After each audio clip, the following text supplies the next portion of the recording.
Hey, welcome back, everybody. Time to grab your boards and hit the waves, because we're going to talk about boards. Not those kind of boards. We're talking about nonprofit boards here with some real experts in the field, starting with our host, Nelma Maddox. Welcome, Nelma. Thank you, Paul. I hear it's good to see you again. I always love it when they I meet the guests beforehand, and they say, who are you? And I'm trying to write their name down. And we're looking for experts on boards here. And one of your guests says to the other one, this is the guy that wrote the book. So yeah, I'm looking forward to this. This is a real treat. So first of all, let's introduce Dean Yoost, who is the one who supposedly wrote a book, which is fantastic, maybe one or more. And then David Chavez is here as well. They've both been on the UCI Executive Council, so we do need to correct that. It's not officially a board, but it is an executive council. We'll talk about the differences today. Show 11 kind of blows me away. Super, super honored to be here with you two. I have served on the Executive Council, and it was a blast. I plan to return at some point in time in life. Good, we want you back. And I'm not doing this full-time work. So let's dive right in. Dean, did you write a book? Yes. In fact, later this summer, my 8th book on corporate governance will be published. What? And I've written these books really to stay current, to learn. Yeah. It's a learning journey to write a book. And I impart my insights and my experience, and hopefully board members and executives take the book and absorb what I've written. That is incredible. So let's talk a little bit about... And what's the name of the book? Name of the book. There's 8 of them. Yeah. The most recent one. The one that will be published this summer is the board oversight of the risk of generative AI. Amazing. So the last couple of books, I've gone into the technology space. Okay. I told you he was the guru. Yes. Yeah. You were not lying. Okay, when you and I had coffee, you and I had a little moment of exchange where we sat and talked a little bit about how Dean has been the chairperson of UCI Diabetes, and we'll talk a little bit about that, the mission, because I think that's important. Both of you can chime in. But I think it's important for us to say that David and myself decided that we both are just in the position of we don't ever want to let a leader like you down. Thank you for saying that. Is that something you've heard before? Thank you for saying that. Yes. So in many of our meetings, we would find ourselves putting our heads together and thinking about how do we do something different for UCI Diabetes Center, and how do we get more people involved and different people involved. And then Dave and I would be like, all of a sudden, we're writing checks. He's got this unbelievable skill, and anybody who knows Dean is privy to this. You'll leave a meeting with Dean with 3 to-dos that you don't know how you acquired them, but they came from him, and you're happy to do them. Yes. It's just a great skill that he's got. He's not only busy doing his own work, but he's great at delegating. So the secret sauce there is to chair the meeting, solicit input. Yeah. If people come up with creative ideas, that's fantastic. They implement. That's correct. Yeah. And all of a sudden, the great idea. It's like, oh, you're in charge of that. Great. I feel like that happened to me one time when I suggested a May research night of some kind, and that ended up being great. So let's go back a little bit. Can we talk a little bit about the mission of UCI Diabetes and how it all began? Yeah, well, like we said, this is not a board of directors. It has no statutory authority. It is an executive council at UCI, and our mission is twofold. One is to raise money for research in diabetes on campus at UCI, and the other mission is to be a champion of whatever happens relative to diabetes at UCI, either clinical research or preventive. Yeah, that's awesome. So raising money and raising awareness. Beautiful. So you joined, it sounds, 1 year after Dean did. Yes. Tell me a little bit about that first event and sort of the progress. We've come a long way. Yeah, so I was invited to the first one. It was at an Italian restaurant, and everything is grassroots in this organization. There may have been 50 people at this restaurant, and talked about the mission, talked about the doctor at the head of the organization and what his qualifications were and what the ultimate goals were. Yeah. And I was really inspired in that first event, and then I joined, and I've been with it ever since. So I'm in at year 2. And we've grown tremendously since then. Yeah, unstoppable. Can we share with the audience what the dollar amount was at that time? I remember you guys saying it. Oh, that we raised? Yes, that first night. I think it was under $20,000. I think it was about 7. Yeah, and frankly, I was thrilled. I had never raised any kind of money before, and that small amount was just a powerful number. And we've grown from there. Think of what you've done, the exponential growth, and then the type of people. So I think this is a good time to kind of shout out and give a shout out to Adrienne. I just think the world of her. The world doesn't, this nonprofit world doesn't go around without people like her and hearts like hers. I know she's inspired by her family. And I just wondered what inspired the both of you. David, do you want to start by why you stay? Sure. Sure. The timing was perfect. I have diabetes in my family. Fortunately, I'm very fortunate. I don't have it personally, but I have it in my family, so I've seen the devastating effects of diabetes, and I was, of course, inspired to do whatever I could to help find a cure. It just so happened at the same time, my employer was saying, hey, somebody at your position, you need to get involved in the community. It can be anything of your choice, but you need to get involved. So that was right around the time that I attended the first event for the UCI Diabetes Center. So this is it. Incredible. Perfect fit. God bless employers that actually do that. I think that's fantastic. And I do know in Orange County there are quite a few. Yeah. Dean, what about you? How are you inspired to stay and lead? It was by happenstance. I was getting involved with UCI in the business school, and I felt that I wanted to kind of diversify my experiences. And I happened to be at a dinner at the business school, and I was sitting next to the CEO of the UCI hospital. And I told him exactly what I described. And about a month later, the head of the diabetes center reached out to me. He came over to my office. We had coffee. And he suggested that he was looking to have more outreach into the community. I wasn't really sure what he was talking about, but that was the start of the executive council. That I thought, this is a defined area. It's diabetes. It's part of UCI Health. Clearly, you don't have to, when you go out and fundraise, you don't have to describe in this community what UCI is. Yeah. You also do not need to describe what diabetes is. So certainly from a talking point standpoint, it's pretty straightforward. But that was really the start of it. It was based on them, the UCI Diabetes Center, outreaching to me that they were looking for involvement of the community, and that's where we started. It's phenomenal. Can I tell you how special that is? Yeah. Because I'd say 99% of the people on the council either have diabetes or they have it in their family. It's close to home. Dean is the chairman.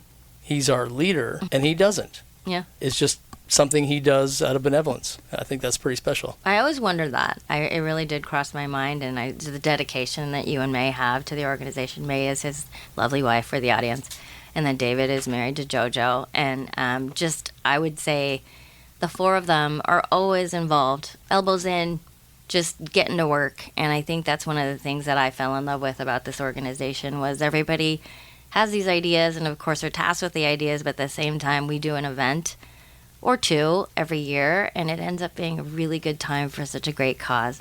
Maybe let's spend some time on the evolution of the event. When I kind of left off, I know I started in 2019, and then we did the event at Newport Beach Country Club. It sounds like we're going to change venues this year. Tell us a little bit about it. It's on November 12th, I hear. You want to talk about falling leaves? So our event, we've had an annual fundraising event now for 18 years, Yeah. our entire existence. As David indicated, it started off at the back of a restaurant. It was pretty informal. Yeah. It grew at one point pre-COVID. I think we attracted 350 people. Yeah. At the Newport Beach Country Club, we raised quite a bit of money. We had a professional auctioneer. Yeah. It was short of a gala. The reason for that is I never felt the benefit of going to a fundraising gala where ice sculptures are on your table and they're melting Yeah. and somebody paid for that. And I Right. thought, well, that seems like a waste of money. Yep. So ours was short of a gala, but it was a grand event. But fundraising has changed over time, particularly given COVID. Yeah. We were stymied for, I don't know, a year or two given COVID. I remember, yep. So we didn't really have an event in those years, but when we kicked back, it was just a different dynamics. And as a result, we're changing the model, the operating model we have. What we plan to do on November 12th is to have an educational session where we have 3 outstanding speakers. We got the Dean of the School of Medicine at UCI who's going to present. Yeah. We have an education session that'll last probably 60 to 90 minutes. After the reception after that, we'll go to a private thank you dinner. Not a fundraiser, but a thank you dinner for all of those individuals who have been gracious and donors in our past. Wow, wonderful. The fundraising will be in and around that, but more importantly, it'll be follow-up. And we think that model is much more effective because it's a personal touch with the development office actually outreaching to the people who participated, those that want to be outreached to. Yeah. And we think it's more reactive to how the fundraising environment has changed. I think that's a great way to kind of shift gears and talk a little bit about the executive council and how those meetings have changed. The things I remember is listening to the researchers who have had seeded grants. Can you give me a little bit of follow-up on that, David? Yeah, we've been inviting them in more and more, actually. And what we are able to raise through the executive council and all the spouses' efforts on these annual events, we leverage those dollars. First of all, I'd like to say that 100% of what we raise goes to the cause. There's no overhead. If we raise $1, it goes towards research or clinical work. And then beyond that, we just continue to grow as we can as a grassroots organization. You had a specific question there. Specifically about some of the grants that are seeded and turned into some of the grants that Dr. Young's been able to convert. Yeah, I wanted to talk about that. So when we leverage $1, when we raise $1, we can leverage that through NIH grants. So for example, I think we raised a few $100,000 one year, and then through an NIH grant, that was leveraged into $4.4 million. So really the money that we raise from a grassroots level can go a lot further than you would think. Yeah, what we've been doing the last couple of years with Dr. Yang being our leader, he's the head of the Diabetes Center, we raise the money, and we've been granting 4 or 5 seed grants of $50,000 each to researchers on campus. That money is used to fund initial startup projects that these researchers can use to put in their grant requests. And hopefully, through that process, they will be given a grant by the government. And as David indicated, that can be a lot of money. Yeah. So it's very leverageable in terms of what we raise. But you have to have those starting funds to be able to get your program off the ground. If you don't have the seed funding, you're not going to get the NIH grant. And that's what I love about this organization, though, is what you said. We didn't need a gala. We didn't need ice sculptures. It was such a good event in terms of everything that turned around. It was simple. It was classy.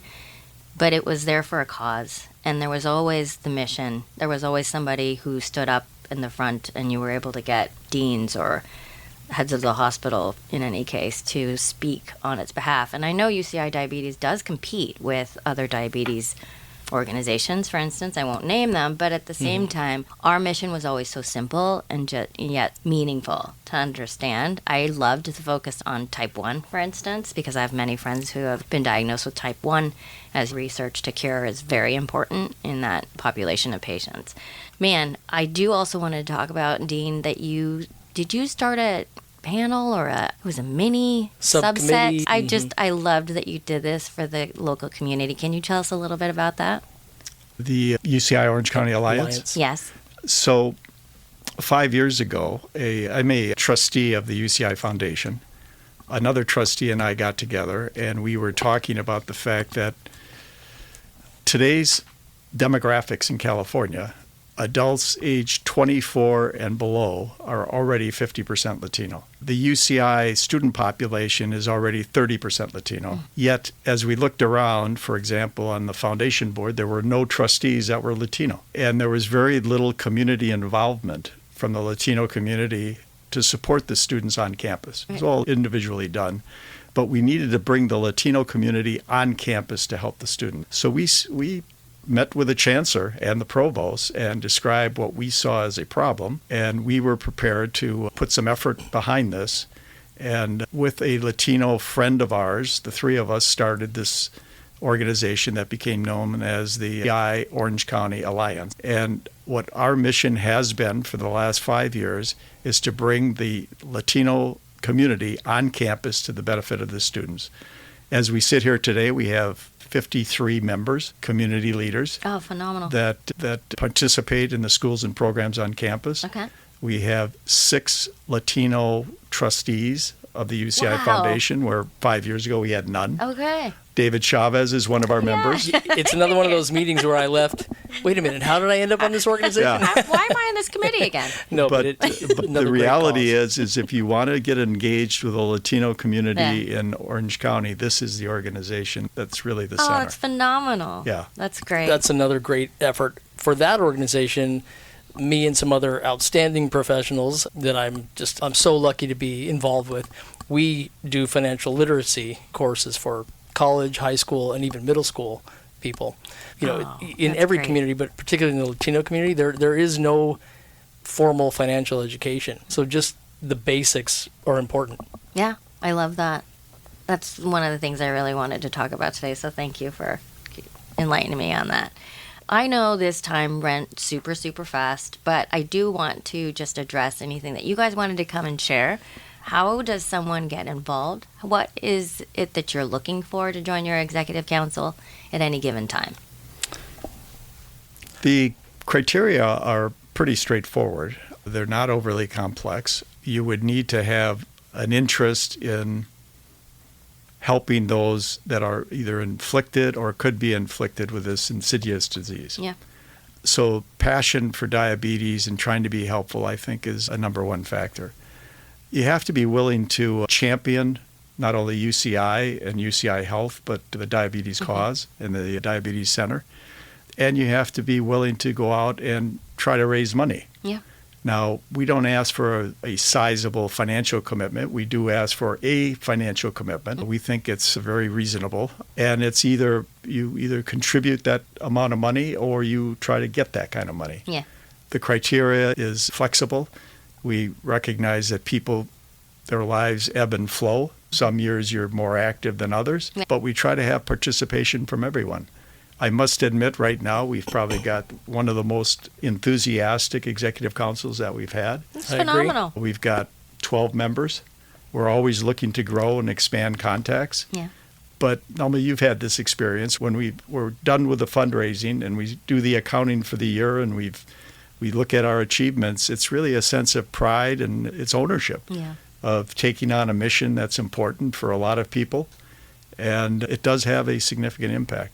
Really? When I retired, my background is business. When I retired from business, I started to gravitate toward nonprofit organizations in part. And I joined a number of them at the outset. But I quickly came to the conclusion that I needed to get a deeper involvement with an organization. Yeah, I agree. So I cut back. This is my only nonprofit that I'm involved with, but I'm passionate about it. And I try to devote my time and attention with the whole value proposition really measurable. It shows. Yeah, thank you. Very well said. The only thing I'd add to that is the folks on the committee, we not only donate individually, and they have been very flexible. I joined 18 years ago. 18 years ago, I couldn't contribute what I contribute today, so it's grown over time. Yeah. And then we also ask that you ask your employer. Yeah. They'll match and sometimes go well beyond that as a corporate donor. So between the individual donations and the corporate donations, it's been significant through the years. I love it. Is anybody that we were missing to give a shout out to? I do want to thank Rhonda for bringing me to meet you at what point in time. Rhonda Halverson is a development officer at UCI. She's retiring now at the end of this month. Yeah. But she's been wonderful for us. For sure. That's going to be a loss. But she for sure also has your talent. Yeah. It's just been wonderful to know you both. So thank you for being on. I do want to say this is one of the 9,000 nonprofits in Orange County where you can give time and treasure. So audience, if you're listening, please get involved. Look them up under UCI Health. Find me on LinkedIn or find us through Paul Roberts. Yes, great. Always looking for donations and always looking for new members. That sounds great. Thanks, Nelma. Thanks again for All right. coming in. Thanks, It Nelma. went fast. Wow, it did go fast.